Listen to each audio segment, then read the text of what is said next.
नमस्कार. आज आहे गुरुपौर्णिमा म्हणजे गुरु आणि शिष्याचा दिवस. आज मी तुम्हाला गुरुपौर्णिमेबद्दल माहिती, गुरुपौर्णिमेची पौराणिक कथा आणि गुरुपौर्णिमा कशी साजरी करावी याबद्दल या व्हिडिओमधून सांगणार आहे. गुरु ब्रह्मा गुरु विष्णू गुरु देवो महेश्वरा गुरु साक्षात परब्रह्म तस्मै श्री गुरुवे नमः.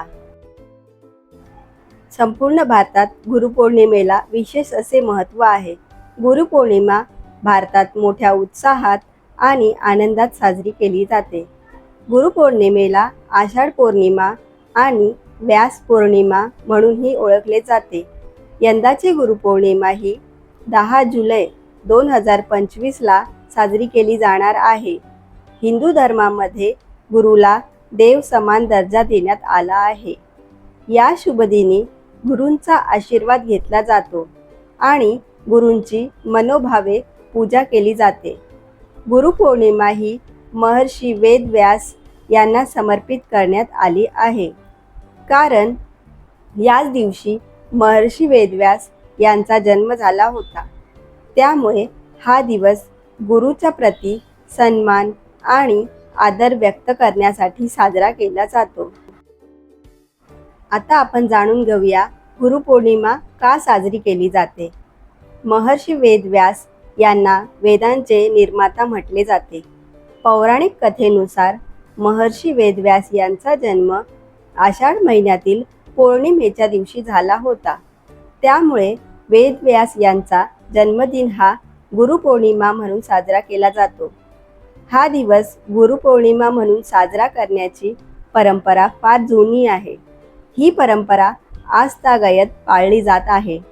महर्षी वेदव्यास यांनी लोकांच्या कल्याणासाठी आणि ज्ञानासाठी श्रीमद भगवद्गीतेसह एकूण 18 पुराणांची रचना केली. आता जाणून घेऊया गुरुपौर्णिमेची पौराणिक कथा काय आहे.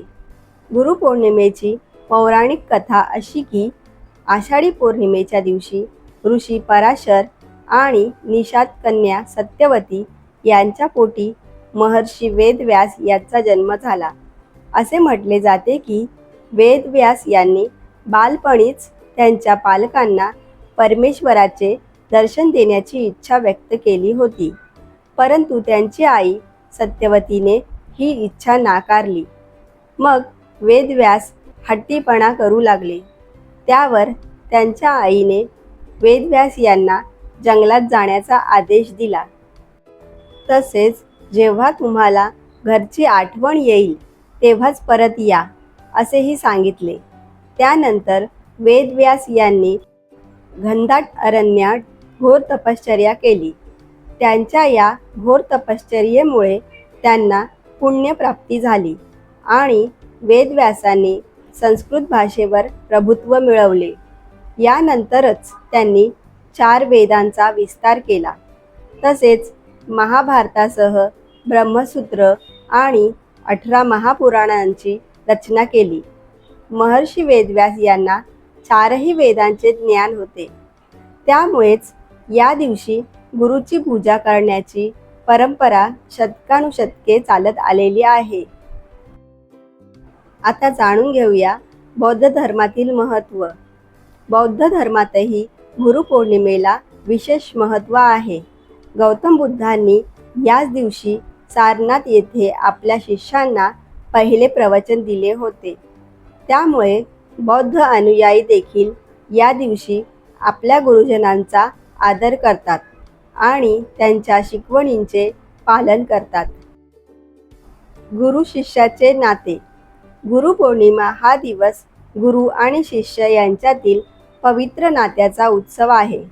गुरु हा एक मार्गदर्शक असतो, जो आपल्याला योग्य ज्ञान देऊन जीवनातील अडचणींवर मात करण्यास मदत करतो.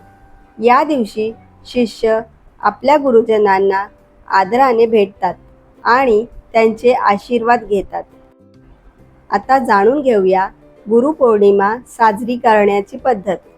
या दिवशी लोक आपल्या गुरुजनांना भेटून त्यांचे पूजन करतात, त्यांना भेटवस्तू देतात आणि त्यांचे आशीर्वाद घेतात. तसेच गुरुजनांनी दिलेले ज्ञान आणि शिकवण आत्मसात करण्याचा संकल्प करतात. या दिवशी धार्मिक स्थळांना भेटी देणे, प्रवचन ऐकणे आणि गुरु शिष्य परंपरेचे पालन करणे शुभ मानले जाते.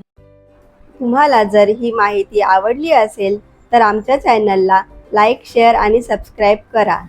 आणि तुम्हा सर्वांना all in one Kahaniyaan mix चॅनलकडून गुरुपौर्णिमेच्या हार्दिक शुभेच्छा. Thank you for watching.